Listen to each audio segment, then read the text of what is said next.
Hello, my dear students.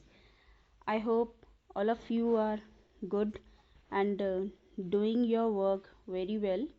So today we are going to discuss about present perfect tense. Let's begin it.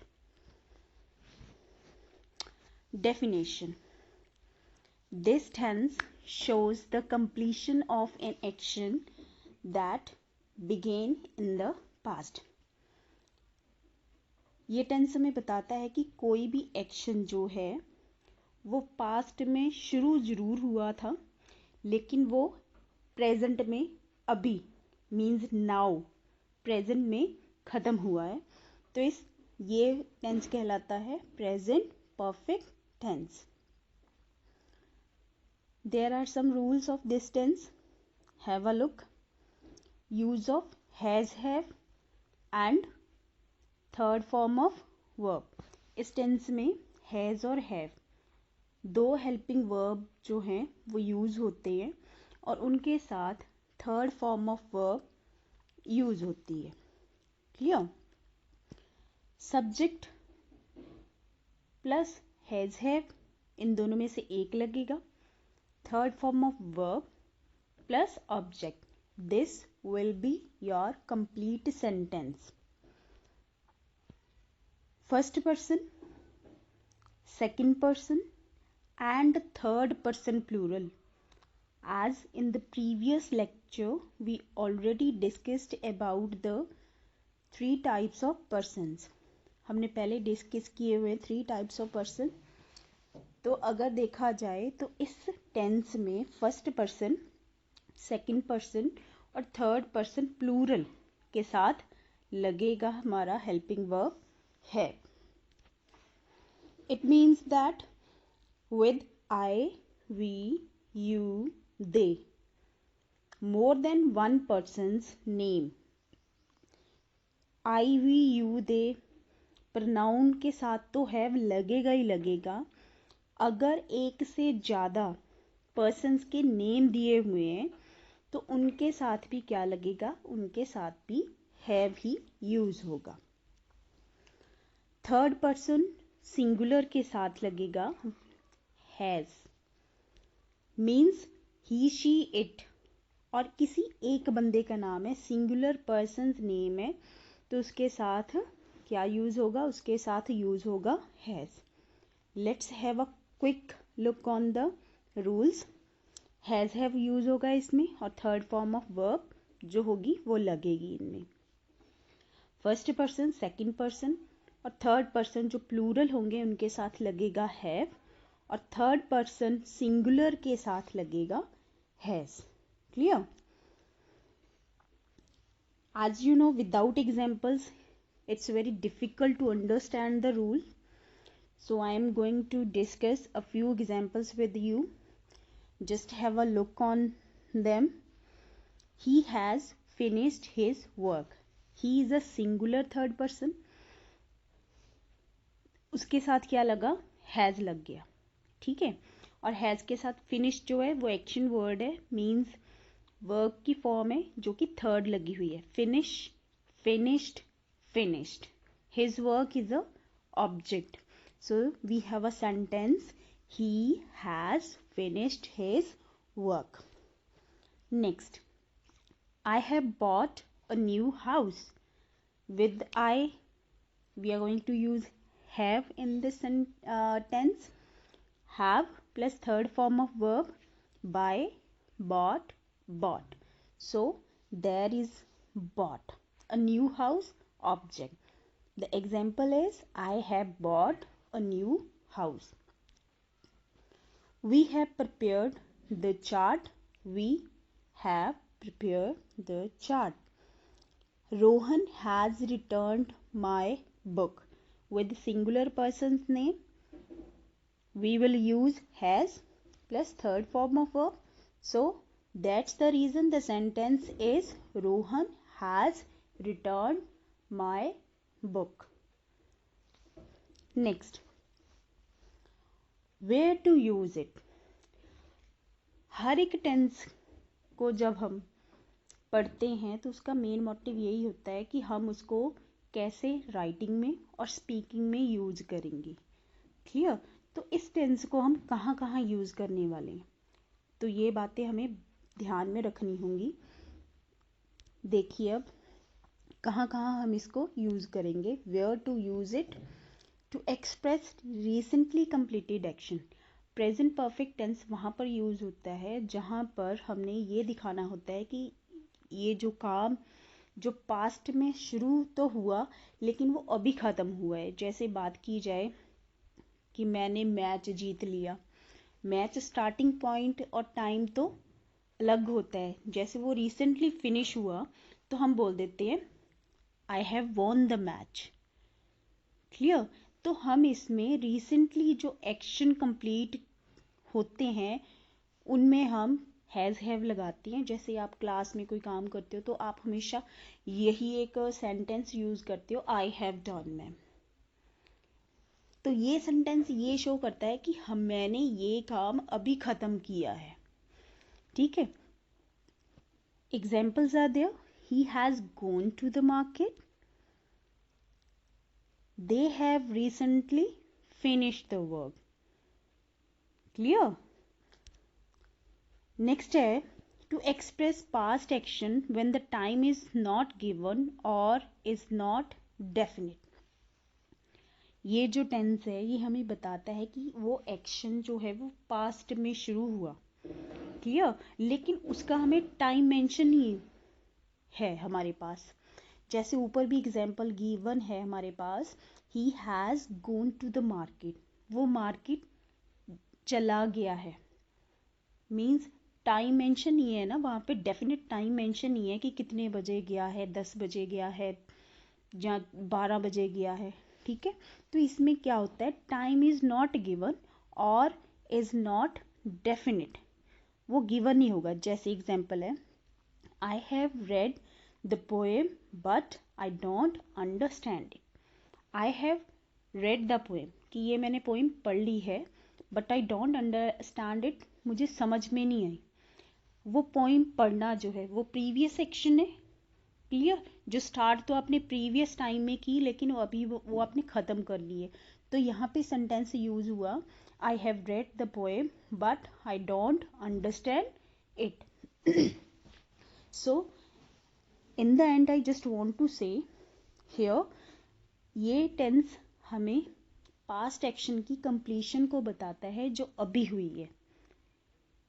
Clear? और इसमें जो है definite time जो है वो डिस्क्राइब और मेंशन नहीं किया जाता। सम की rules are there and you have to remember and keep them all in your mind. Present perfect tense expresses the completion of an action by now. As I discussed with you earlier, present perfect tense shows the completion of action at the present moment and not an action done at definite time. वो proper time नहीं mention होगा उसका। और जैसे है, it is incorrect to से, ये कहना बिल्कुल ही रॉन्ग होगा। According to present perfect tense, he has finished his work at 10 AM। अगर हमने वो टाइम मेंशन कर दिया कि उसने 10 बजे काम खत्म कर लिया है, ठीक है, तो यहाँ पर ये प्रेजेंट परफेक्ट टेंस नहीं होगा।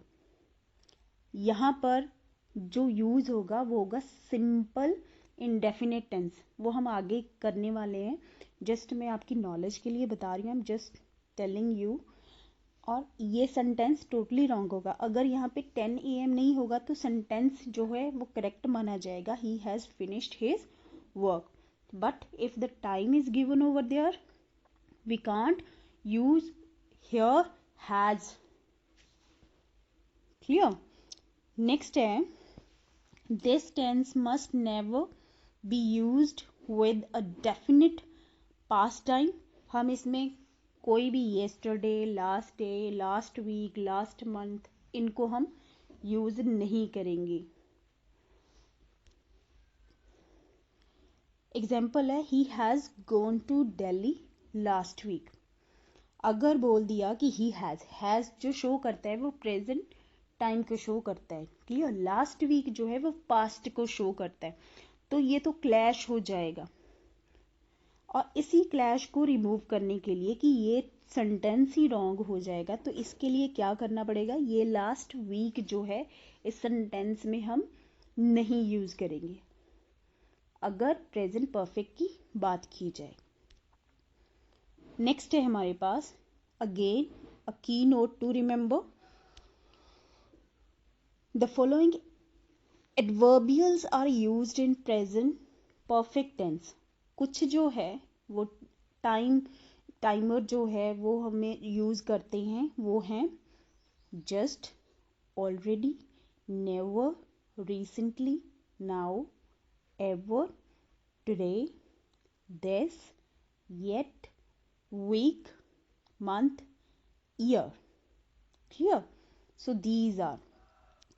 Next है example. I have just gone through your script. Next example है he has not yet read today's newspaper. Two timers are over there in the two examples, just and yet. I hope all of you are able to understand how to use the present perfect tense. Next, practice time is there and we have 5 fill-ups.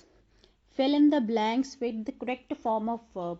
As you already know, we are using the present perfect tense in these fill-ups. Keep the rules in your mind. He dash the test clear. We have to fill over here helping verb as well as correct form of verb. What would be the answer? He has cleared. Next, second example is given. She dash the match, lost.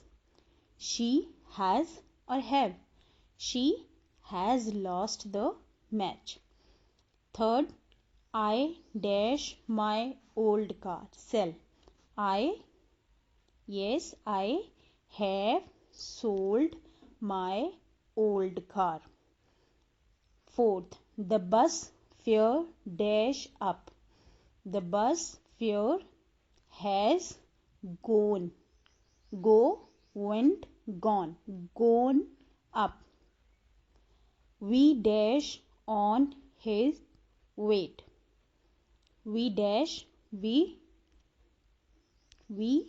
have put on weight. Next, negative sentences. Keep this thing in your mind where there we are using the helping verb, we have to just put simply not over there. In this tense, we are using the has have two helping verbs and we have to just put not with them. Have a look. Use of has have plus not plus third form of verb. Examples are over there. He has not prepared the chart. With helping verb, use not. Next example is I have not brought your book. They have not gone to the market. One important note, use hasn't, haven't at the place of has not, have not. These are the short form. Clear? Has not, short form is hasn't. Have not, short form is hasn't. We can use hasn't, haven't at the place of has not or have not. Next, practice time is there. Pankaj has killed the snake. We have to convert the given 5 sentences into the negative one and the sentence would be Pankaj has not killed the snake. Second is you have improved your English. You have not improved your English. Third sentence is the rain has stopped. What would be the answer? The answer would be the rain has not stopped. Actually, the rain word is skipped over here. Otherwise, keep in your mind the rain has not stopped. Amrita and Vanita have tasted the dishes. Answer is Amrita and Vanita have not tasted the dishes. We have won the match. Yes, very good. We have not won the match would be the answer. Next we have interrogative sentences. Interrogative means question tags. So question tags, use of has have before the subject plus third form of verb. In all type of interrogative sentences, we are going to use helping verb before the subject, like we already discussed in the present indefinite tense, present continuous tense. Of course, in this present perfect tense, we are going to use has have before the subject. Examples are over here. Where have you lost your book? Keep this thing in your mind. Where WH family tags जहाँ भी given होते हैं वहाँ पर हम क्या करते हैं, हमने सिर्फ फोकस करना होता है कि हमारा जो सब्जेक्ट है वो कौन सा है. क्लियर? जब हमारा सब्जेक्ट क्लियर है कि इस सेंटेंस में है, जैसे कि यू है तो यू के आगे क्या लग जाएगा, हैज़ और हैव. जो भी हमारा हेल्पिंग वर्ब हम यूज़ करते हैं तो ऑब्वियसली यू के साथ हम हैव यूज़ करते हैं, तो वो क्या होगा, वो सेंटेंस की जो सेंटेंस है वो स्टार्ट तो WH वर्ड से होगा, लेकिन उसके बाद क्या यूज़ होगा, उसके बाद हमारी हेल्पिंग वर्ब यूज़ होगी और उसके बाद लगेगा सब्जेक्ट. क्लियर? और सब्जेक्ट है you and the sentence would be where have you lost your book. Next, has she borrowed Rahul's book? In this sentence, has is before the subject and subject is a she. तो हमारा जो sentence है वो क्या हुआ, has she borrowed Rahul's notebook? Question mark. Have they not invited you? Have they, हमेशा हमें पता है कि they के साथ have लगता है, तो have जो है स्टार्टिंग में लग गया सेंटेंस के, और हमारा जो इंट्रोगेटिव सेंटेंस वो बना वो है कि have they not invited you, question mark. Practice time is here. Rewrite the following sentences in the interrogative form. हमने क्या करना है, जो गिवन सेंटेंसेस हैं उनको इंट्रोगेटिव फॉर्म्स में कन्वर्ट करना है. तो ऑब्वियसली हम क्या करेंगे, इन सेंटेंसेस में जो हेल्पिंग वर्ब गिवन है हम उससे जो होगा सेंटेंस को स्टार्ट करेंगे, तो ये ऑब्वियसली इंट्रोगेटिव में कन्वर्ट हो जाएंगी. बट एक चीज़ जो है हमने अपने माइंड में सेट कर लेनी कि इंट्रोगेटिव सेंटेंस के लास्ट में जाकर क्वेश्चन मार्क जरूर लगता है, तो वो हमने जरूर लगाना है. फर्स्ट सेंटेंस है हमारे पास, आई हैव सीन वानी today. Clear? So we have to change this sentence into interrogative form. What would be the sentence? Have I seen Vani today? Question mark. Alok has gone out somewhere. And the answer is, has Alok gone out somewhere? Question mark. The police have arrested a man for robbery. Police, अब कईयों के दिमाग में आ रहा होगा कि police के साथ मैम ने हैज़ क्यों नहीं लगाया, हैव लगाया हुआ है, तो ये प्लूरल कैसे है. तो मैं आपको यहाँ पर एक और बात क्लियर कर दूँ बेटा, पुलिस जो वर्ड होता है वो अपने आप में ही प्लूरल होता है, क्योंकि पुलिस का मतलब सिंपल एक पर्सन नहीं होता. पुलिस का मतलब होता है a group of persons, a department fully. Clear? So that's why यहाँ पे लगा हुआ है सेंटेंस में, the police have arrested a man for robbery, and the answer is have the police arrested a man for robbery. Fourth sentence is the milkman has not come today. तो again फिर हमें एक बात और ध्यान में रखनी होगी, जरूरी नहीं है कि इंट्रोगेटिव सेंटेंसेस जो हैं वो पॉजिटिव ही हों, वो नेगेटिव भी हो सकते हैं. क्लियर? तो हमने उनको भी किन में कन्वर्ट करना है, इंट्रोगेटिव में करना है. तो इस सेंटेंस को हम कैसे करेंगे, जैसे कि मैंने पहले ही आपको बोला है कि हम जो हेल्पिंग वर्ब है उसको बिल्कुल स्टार्टिंग में ले आते हैं, हम उसको सब्जेक्ट के आगे ले आते हैं. तो इस सेंटेंस में the milkman has not come today, इस सेंटेंस में हैज़ जो है हेल्पिंग वर्ब है वो आगे आ जाएगा. Has the milkman, rest of the sentence हमने वैसे ही लगा देना है. Has the milkman not come today, question mark. Clear? Next. Okay, so I hope you have learned a lot. Thank you for watching this. I hope you all find it very easy to understand the tenses. Once again, thank you so much.